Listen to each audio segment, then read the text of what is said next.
Ciao ragazzi, nuovo Super Swap pronto. Parliamo sempre di uno degli ultimi rilasciati, quindi con la 1.35 è stato molto difficile farlo rimanere prestazionale sotto i 600 punti prestazione, perché l'auto sul quale ho installato il VR38 DET, quindi il motore della GTR Nismo R35, lo stesso che abbiamo visto sull'Alpina 110, su questa qui gli faceva fare un salto di punti prestazione enorme, perché la Nissan Z Performance del 2023 già di suo parte con punti prestazioni alti e già di suo è un'auto veramente potente, però l'ho voluto fare a tutti i costi, quindi tantissime ore di lavoro per ottenere, direi, un ottimo risultato. I compromessi ci sono, più che altro è il peso. Quest'auto è pesantissima, pesa più di 1700 kg, quindi ancora di più della Nissan GT-R base, però non perde la sua grinta e non perde la sua sportività. C'è solo un punto sul quale stare attenti, ovvero la frenata in ingresso curva, perché per il resto va da paura, anche con gomme consumate nonostante il peso eccessivo,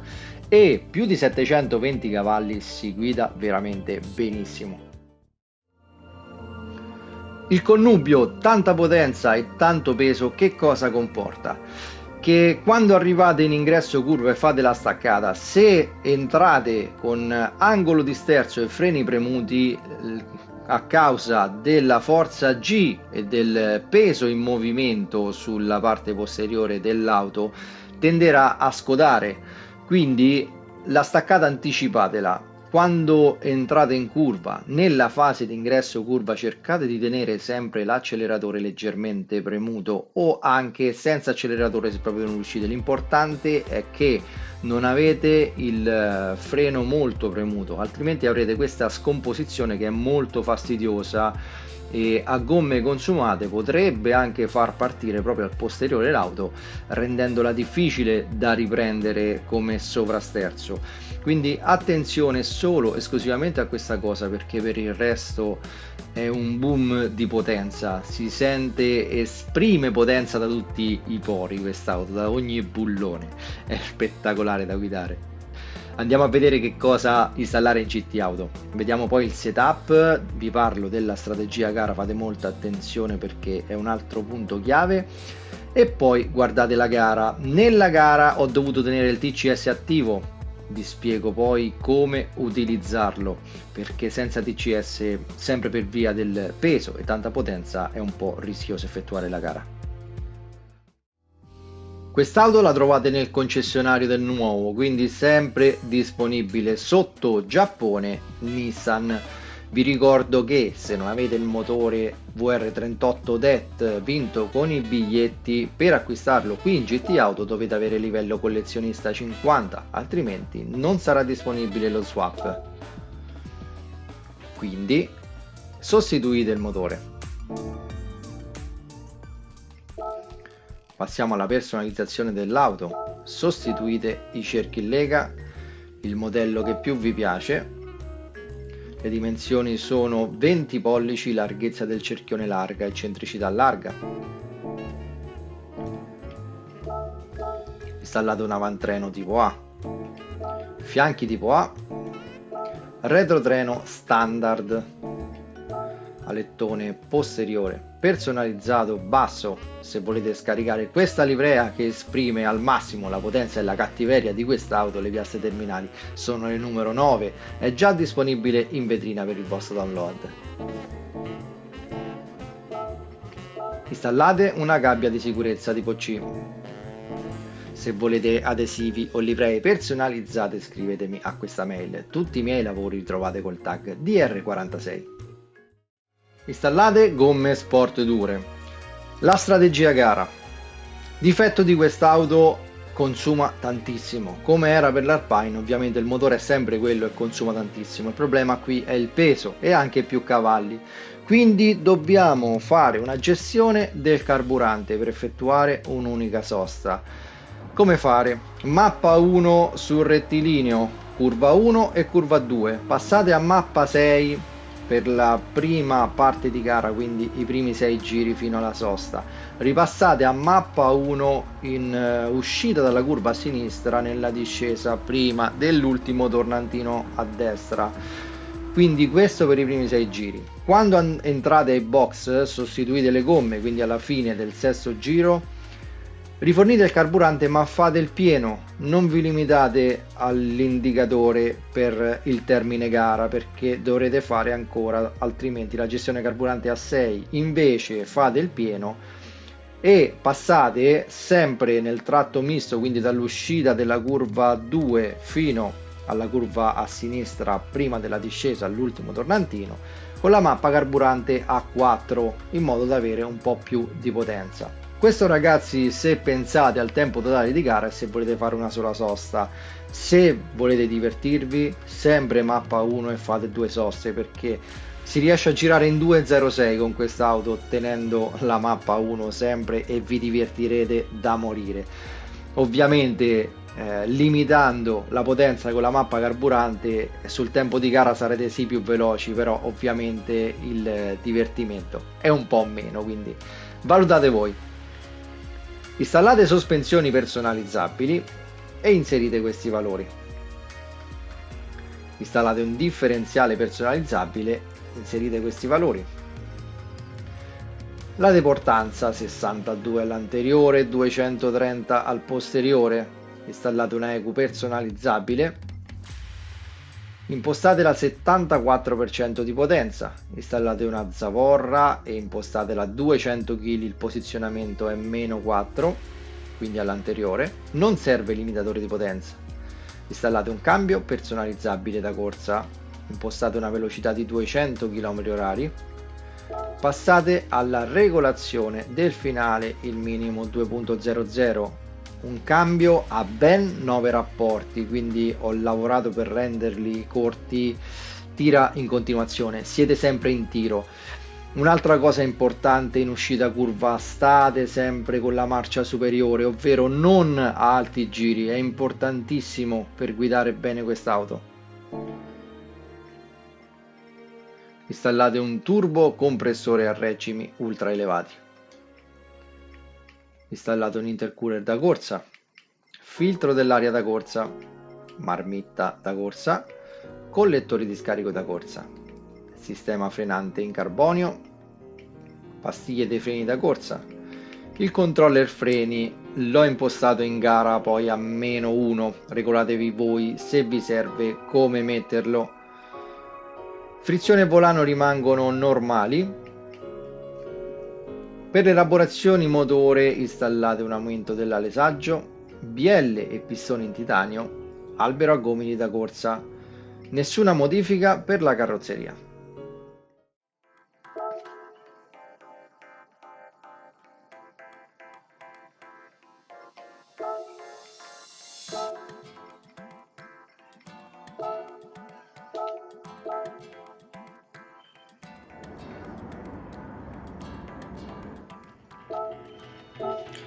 Come detto in apertura video, oltre all'ABS predefinito ho utilizzato il controllo trazione A1, questo per evitare errori dovuti alla tanta potenza e al tanto peso, soprattutto in uscita dall'ultimo tornantino.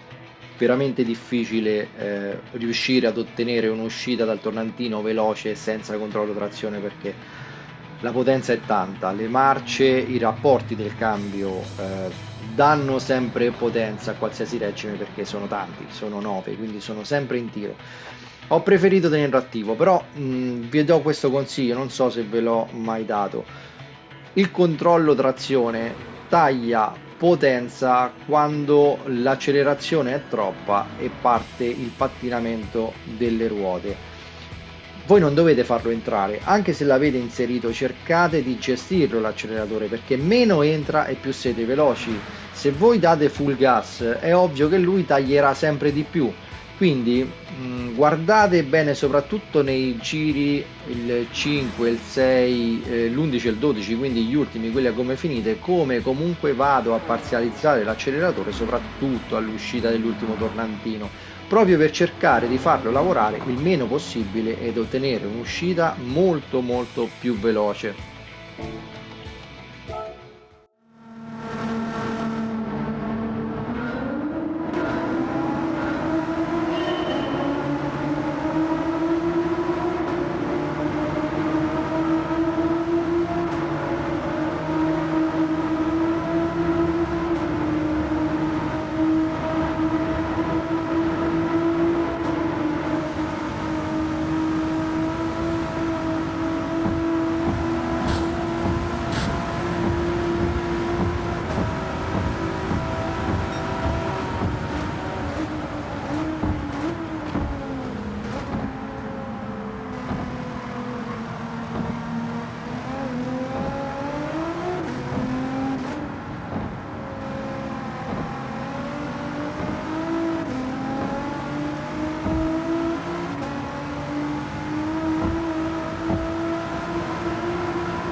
Un tempo di gara sicuramente non tra i migliori, ma invece l'auto è tra le migliori, ve l'assicuro.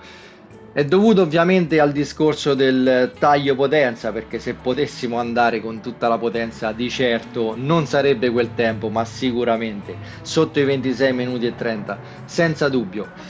Però vi do questo consiglio, magari provate la prima gara con questa strategia, ma la seconda ragazzi, mappa 1, fate due soste, fregatevene del tempo totale di gara, pensate a divertirvi, tanto vincete lo stesso anche con le due soste senza nessun tipo di problema. Ho altri 3 o 4 swap già pronti, non so quale portarvi perché sono tanti e sono belli, sono veramente belle auto, ognuna ha i suoi pregi e difetti. Vediamo, magari ditemi voi quale vorreste vedere, vediamo se sta tra quelli che sono veramente performanti sui 600 punti prestazione. Vi ringrazio come sempre di avermi seguito. Se questo video vi è piaciuto lasciate un like, condividetelo, ma soprattutto iscrivetevi al canale per non perdere i successivi video. Ciao ragazzi, buona giornata!